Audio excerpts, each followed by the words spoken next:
今回は MMA 世界最高峰 UFC の最重量級ヘビー級王者、現在人類最強スティーペ・ミオシッチの紹介をしたいと思います。スティーペ・ミオシッチです。 MMA 戦績20勝3敗、 UFC 戦績14勝3敗です。クロアチアから移民した両親の間に生まれたアメリカ合衆国出身の38歳です。スタミナ抜群、高い精度の打撃、高いレスリング力とグラウンドを駆使して相手の持ち味を潰すクレバーな戦いを見せ、 MMA の全局面において非常にレベルが高いオールラウンダーです。ミオシッチは子供の頃から運動神経が抜群で、高校時代は野球、アメフト、レスリングで活躍し、各地の大学から8つのスカウト状が届くほどのスポーツエリートだったそうです。大学時代には野球で州代表に選出され、4年時には打率3割4分4厘、ホームラン7本の活躍を収め、メジャーリーグのスカウトから声がかかるほどの実力者だったそうです。とある日に、かつてプライド経験のあるマイク・タイソンのボディーガードを行っていたダンボビッシュの練習相手をしたことがきっかけで MMA を始めたそうです。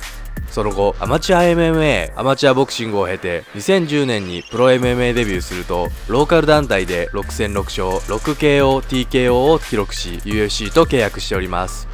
UFC デビューから勝ち星を重ね、着実にランキングを上げていき、当時ランキング5位のマーク・ハントに TKO 勝ち、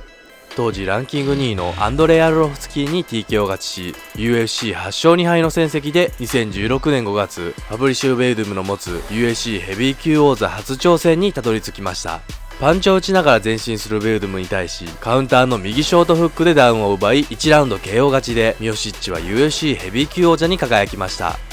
2016年9月、初の防衛戦ではアリスター・オーフレームにテイクダウンからのパウンドの連打で KO 勝ちを収め、初防衛に成功。2017年5月、2度目の防衛戦ではジュニオル・ドスサントスとの再戦で右ストレートからのパウンドで1ラウンド TKO 勝ちを収め、リベンジを果たすとともに2度目の王座防衛に成功。2018年1月、3度目の防衛戦ではこれまで衝撃的な KO を量産してきた当時ランキング1位のフランシス・ガヌーと対戦しました。試合前のオッズはガヌー有利とされておりましたが、ミオシッチはそういう掛け率には慣れているから何とも思わない、ただまた金を損するやつが続出すると思っていると話しました。試合はミオシッチがテイクダウンを取り、グラウンドの攻防で終始圧倒し、経験値の差を見せつけての完封で判定勝ちを収め、 UFC ヘビー級新記録となる3度目の王座防衛に成功しました。そして2018年7月、ヘビー級最多の4度防衛の記録を目指して1階級下のライトヘビー級絶対王者のダニエル・コーミエとの対戦が決定しました。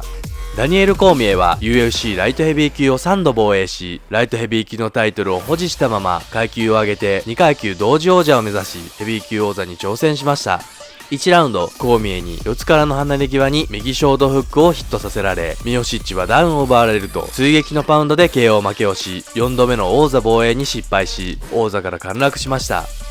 王座陥落したミオシッチはツイッターで、 DC には10回中9回勝てる、ヘビー級で俺以上の実績を持っている奴はいない、君はあの日俺を倒した、そのことは尊重している、だがあんなことは二度と起きない、俺はずっとこの階級を牽引してきた、俺は生まれてきたばかりの娘のために徹夜をしているし、トレーニングキャンプがゼロの状態でも再戦させてくれとオファーしているとツイートし、1年後の2019年8月にミオシッチ VS コーミエ2が決定しました。2度目の対戦は3ラウンドまでコーミエペースでしたが、4ラウンドに入り、コーミエはミオシッチのボディーブローを嫌がるようになり、引いて下がったところにパンチのラッシュを浴びせ、KO 勝ちにてミオシッチは再び UFC ヘビー級王者に輝きました。これで1勝1敗の五分になったミオシッチ VS コーミエは2020年8月に当然の3度目の対戦が決定しました。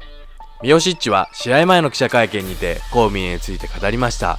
毎試合違うし、彼は異なるゲームプランを持っている。それは私もだ。弱点を見出して、それを利用しようとしている。それが私の仕事だよ。これで最後だな。これが終われば、ようやく VS コーミエが終わるよ。彼は素晴らしいファイターだ。どこまでも追いかけてくるし止まらない。彼がトップでいるのには理由がある。準備はできているよ。と話しました。1ラウンドから激しい攻防戦が続き、2ラウンドコーミエからダウンを奪うなど5ラウンドの激闘を制したミオシッチが判定3対0で王座防衛に成功しました。試合後ミオシッチは、子供には努力が報われることを伝えたい。何かをするときには集中して力を注ぐことが大切だ。これまでにたくさんのことを成し遂げてきたが、それは自分だけのものではない。コーチ、妻、家族、友人たちがいつも私を支えてくれて、何があってもバックアップしてくれた。たくさんの楽しいこと、特に家族のことが恋しいよ。そういうものがたくさんないと耐えられないんだ。もし周りにいる人たちがいなかったら、私はここにいなかっただろうね、と話しました。また、ミオシッチとさんと戦ったコウミエは試合後 SNS で引退することを発表しました。すべての愛とサポートをありがとう。ミオシッチと50分間オクタゴンを共有できたことは名誉であり喜びでした。毎回見せ場があったよね。愛するデイナ・ホワイトと UFC へ機会を与えてくれてありがとう。凄まじい旅だったよな、とツイートしました。3度にわたるミオシッチ VS コウミエは結果2勝1敗でミオシッチが勝ち越して決着がつきました。試合後 UFC 代表デーナ・ホワイトはミオシッチの次の挑戦者はランキング1位、現在4試合連続1ラウンド秒殺 KO 勝ち中のフランシス・ガヌートの再生になると語っております。UFC ヘビー級王者は入れ替わりが激しい中、ミオシッチは UFC ヘビー級新記録3度の王座防衛に成功し、王座陥落してもリベンジを果たして再度王座に輝き、 MMA 世界最高峰 UFC の中で最重量級ヘビー級王者に君臨するミオシッチ。まさしく現在人類最強はスティーペ・ミオシッチではないでしょうか。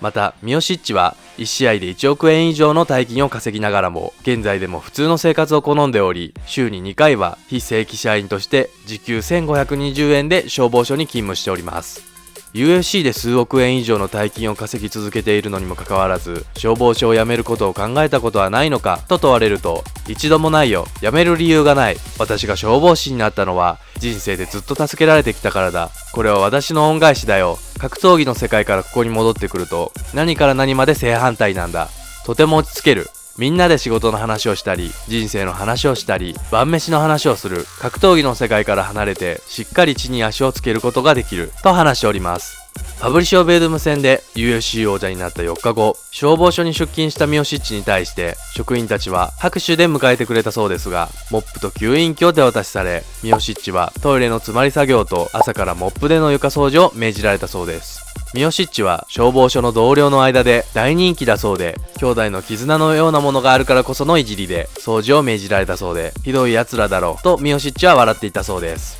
また普段通りの生活を送ることを大事にしているミオシッチは、かつて UFC に頼んで自分のファーストクラスのチケットをダウングレードして、その分で帯同するコーチの交通費を工面し、コーチと一緒にエコノミークラスで移動したこともあったそうです。